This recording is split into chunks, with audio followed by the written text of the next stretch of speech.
Yes, yes you can. You can balance a Panasonic Gh5 on the Zhiyun Weebill S.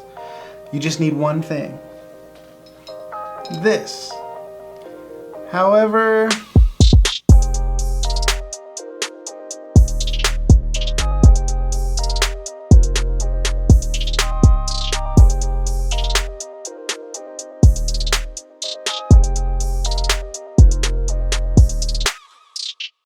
what's up y'all, this is Very Treasure, I'm Luke. Today I'm going to teach you how I balance the Panasonic Gh5 with the Sigma 18-35 lens on the Zhiyun Weebill S. I know it's been a long time since we've done like a gear review type thing, but straight up, I don't got the money to do this type of stuff all the time. We're not at the part where we get the stuff for free. When I do get something though, I'm gonna try to show you. It's not gonna be a review of the Weebill S. It's gonna be just a tutorial because that's the million-dollar question. Everybody wants to know if this can balance, and yes it can, but it's not. So I'm just gonna start doing it. I'm just gonna start balancing it and putting it together, and I'll kind of talk along the way, and at the end, just give you my thoughts on how the Weebill S performs with the Gh5 and the Sigma 18-35. So let's just get right into it. This is the missing piece. This is the one thing that you will need. This is what I use. This is a Gh5 cage from Niceyrig. Link will be in the description. There are two versions of this cage. There is this one that just has the flat top, right? And there's another one that right here, there's like a NATO rail. I chose not to go with the NATO rail. I chose just the flat top. There is a small rig version as well. Small rig is always pricier, and I didn't even know if this was gonna work. So I didn't want to drop all that money on something that wasn't potentially gonna fix the problem that I had. There's a lot of videos out there that do show, oh yeah, it works, it's totally fine. But I guarantee you they're not perfectly balancing the camera. They're kind of just getting it close enough and then letting the motors do all the rest of the work, which I suppose, yeah, you can do that, but you always want this to have its perfect circumstances, meaning the camera is perfectly in balance so the gimbal can work as well as it was intended when they made it. I tried every which way I could possibly think. I did everything I could to get this balance. I put things on it, I put counterweights, I added things to the side, I tried a microphone, I tried just all sorts of stuff, and it didn't work. The only way that I found to balance this combination was with this cage. Also, mind you, I have the zoom and follow focus package, so that may differ, but everything else is just stock. The only thing I bought to make this work was this. So in order to do this, you want to make sure that batteries have to be in the camera and your memory cards. That's what they recommend. So make sure before you start doing this that batteries are already installed and your memory cards are in as well. So yeah, you just slap on this cage, this Niceyrig cage, your quick release plate. You have your quick release plate. I already have my my follow focus, everything set up, but I'll explain the best way to have this set up as we get to that spot. Here is the kicker, and this is where I'm sure a lot of you are gonna start falling off, but trust me, it does balance. It's just not very convenient. So you wanna get your quick release plate. I'm gonna take this off. You want to get your quick release plate and you want to put it on the top. You're going to put this thing on upside down. I know, I can already feel y'all being like, what? But yes, you want to put this quick release plate on upside down, and you're going to line the back of the plate with the front of your hot shoe mount. You line it up to the middle, you line up the edge with the hot shoe mount, and then you lock it in. The reason why this was already set up is because that's where my ring, the follow focus ring is. This motor is on the zooming ring, not the focus, because I figured when I'm working with a gimbal, I use autofocus anyway. So I'm gonna rely on the autofocus within the camera and the lens and use the zoom control for zoom, not focus. I have the teeth for the motor pushed all the way to the front, right on the edge, as far as it could possibly go. And then this mounting pipe right here, this mounting piece, is flush with the bracket that holds it onto the base plate. So you have the base plate, the bracket, which is all in its stock position, it's all normal, and then you have the pipe flush going this way so that there's no, I don't want to push weight that way, that's the problem. We want to keep it in tight, right? So the pipe is going this way and it's flush with that. And then this motor just sits wherever it will line up with the ring that is pushed all the way to the front as far as it possibly can go on the zoom ring. If you have any more questions, just pause it, rewind it, just keep watching it. You can see exactly how it's supposed to be. Then I just have this little part tucked in to itself. Now that you have this on, remember the plate is flush to the hot shoe at the top, and it's dead center, and then that's it. Make sure everything's locked. That's the easiest way to do it. Make sure all your stuff is locked. You have the camera on upside down now, and it goes in, and there you go. So there's two little teeth in there. You want to line those up and then drop it in, and make sure that this button that's the quick release button, right? Find those teeth in there. You drop it down. It's probably going to see a little bit of friction, and then you just push this button to lock it in, just like that. The first thing I do is drop this plate. You're gonna drop this, make sure you have hands on the camera itself. Hold it and then drop it in its lowest position. This cradle right here, it goes up and down. You're gonna drop in its absolute lowest position. Lock it in, remember to lock it in. Then I do lock by lock, one lock at a time. So this lock for this, and then you're gonna have free range to do this. You wanna point it straight up in the air. If it stays completely vertical, the camera itself, then you're good to go. That's the biggest problem, is to balance this part with the front to back. So oftentimes you'll throw the camera on and it'll do this. You don't want that. You have to get it balanced, perfectly flat, when this motor is unlocked. When this motor is unlocked and it can stay balanced like that, then you lock it in, you're good to go. Remember to double check to make sure that your movements, front to back, didn't change your balancing point from here to here.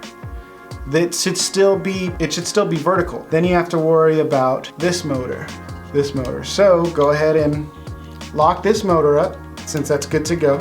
You go back here, there's a lock right here. There it is. I don't know if you can see this. There's a lock underneath this, a lever underneath this. You unlock it and it allows you to move the gimbal side to side, this way and back that way. I'm gonna do it so I can see. I usually focus from this side. You want it to be perfectly flat with the horizon. Push it.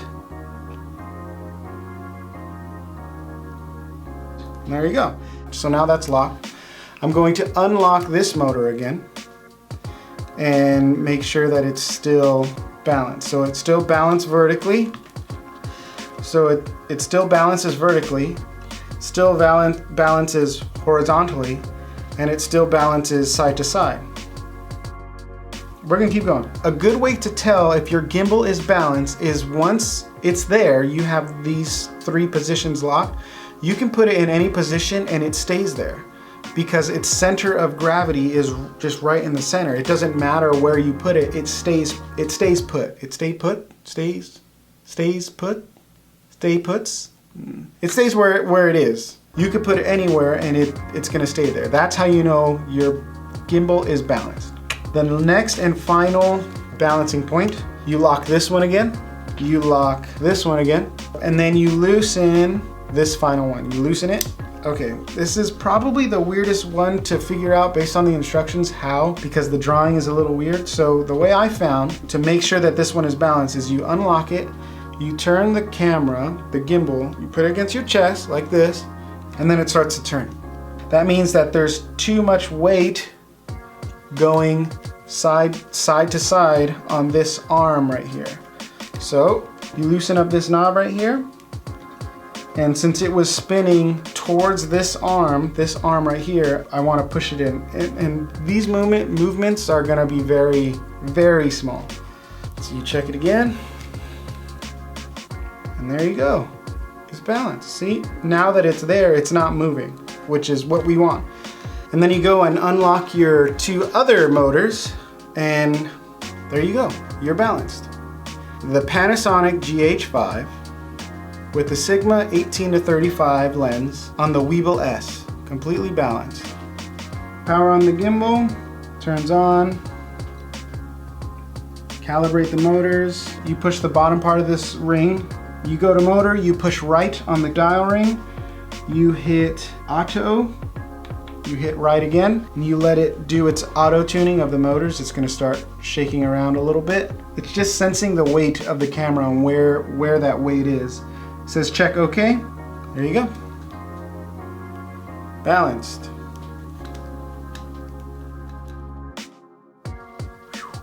Underslung mode, clearance, no problem at all. You're completely clearing it. You're not hitting any eyepiece, no matter what. It's completely balanced. There you go. And I forgot to mention, plug in the motor, plug it in, you're ready to go. Congratulations, you did it. You pulled off the impossible. You found the answer. The answer is yes, but is it practical? No, it's not. For instance, the flip out screen is now on the other side. You can't really view your footage at any angle other than just flat, right? Because it would hit this arm right here. It would hit this arm. See? That doesn't work. I know what you're thinking, just get a monitor, right? So I intended to use this small rig handle so I can, put it there and put the monitor right there and I can be able to see it. But the problem with that is all your HDMI inputs are on this side of the camera now. They're right here. Your microphone, all that stuff is on this side. And that's the side with the arm, the very troublesome cradle arm that's not gonna allow you to plug anything in there. I even thought about getting some right angle HDMI adapters, which I did, but still it doesn't fit. I'd have to push the camera out this way, which would then put it out of balance. Aside from adding a bunch of different little weights and little things here, because there's mounting holes galore. I mean, that's cool and that's fine. But then I'd have to start buying those weights and get the perfect weight and this and that so that I can push the camera out to get the HDMI in there and then have the HDMI cable run through to the other side to my... Yes, it's balanced, but the number of issues that were created from the way that I had to balance it were just the list was getting longer and longer and longer, and I just had to tell myself, Luke, this ain't practical, man. This is not... It should be simpler. A gimbal that is as small and capable and awesome as this, it should be simple to use. And the way you're having to do this it's not simple. And that's aside from the big major point that now everything is upside down. It's a pain in the butt to have to okay, where is the record button? And then go and okay, I gotta change my ISO now, I gotta push this, and all the UI, everything is upside down. I mean, the image itself, no, it's not upside down, but the information that tells you what your settings are, that's all upside down now. It's a simple thing to go in and post and flip your image upside down, which would be right side up, but the practicality of using your camera like this, it's just not good.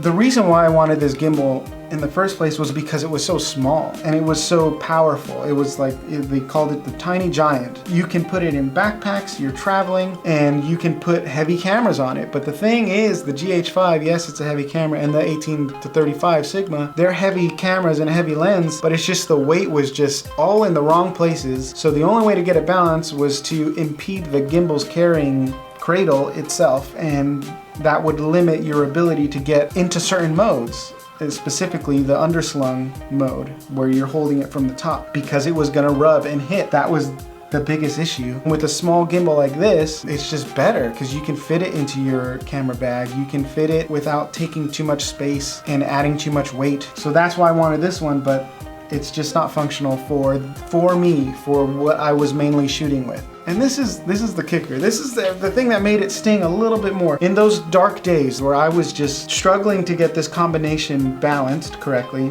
they released the Crane S2, or the Crane 2S. The new Zhiyun gimbal. As I'm sitting here with my gimbal saying this cradle is way too small and it's not gonna work, I then went to YouTube, as I'm sure everybody does, how to do this.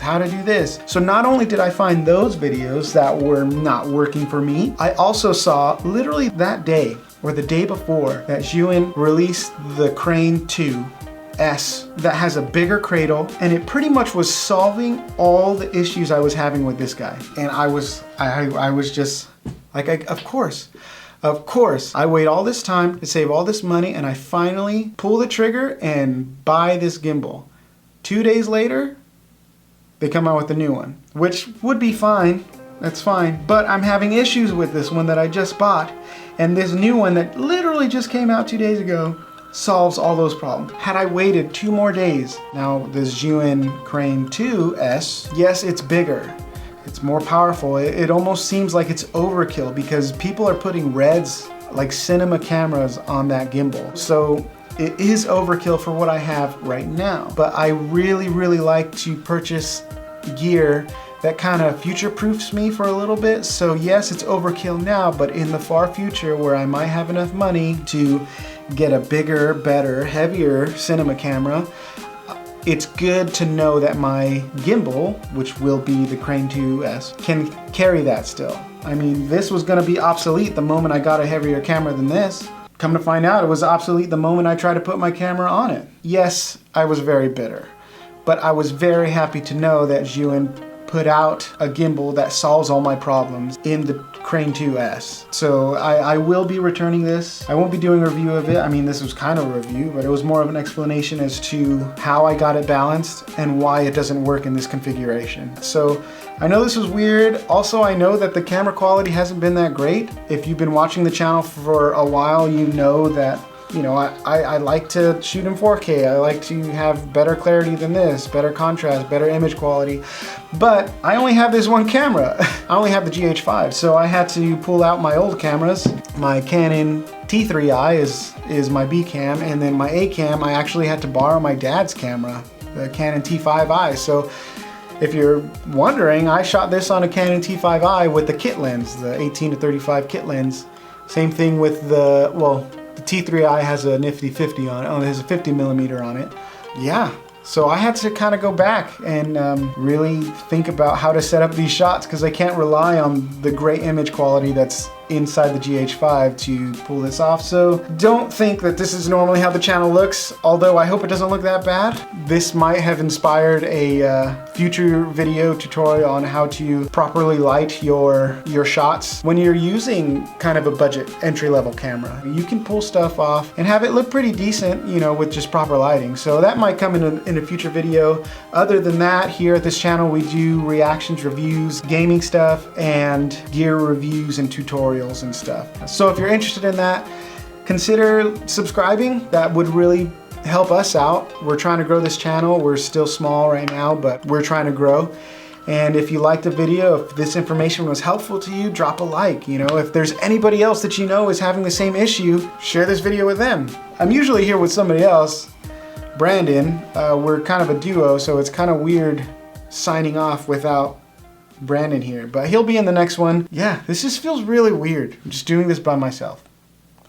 Whatever. Thanks for watching. Again, subscribe if you're not already. Hit the like button and share this with anybody that you think would benefit from this information, however specific and weird it may be. Until next time, peace. I think I got everything. I showed him how to do it. It works. No rubbing. Pronounced Zhiyun correctly. Kinda. Oh yeah, this little guy. Small rig. It's like a Swiss Army multi-tool. Very, very handy. The link will be in the description. If I didn't already say that.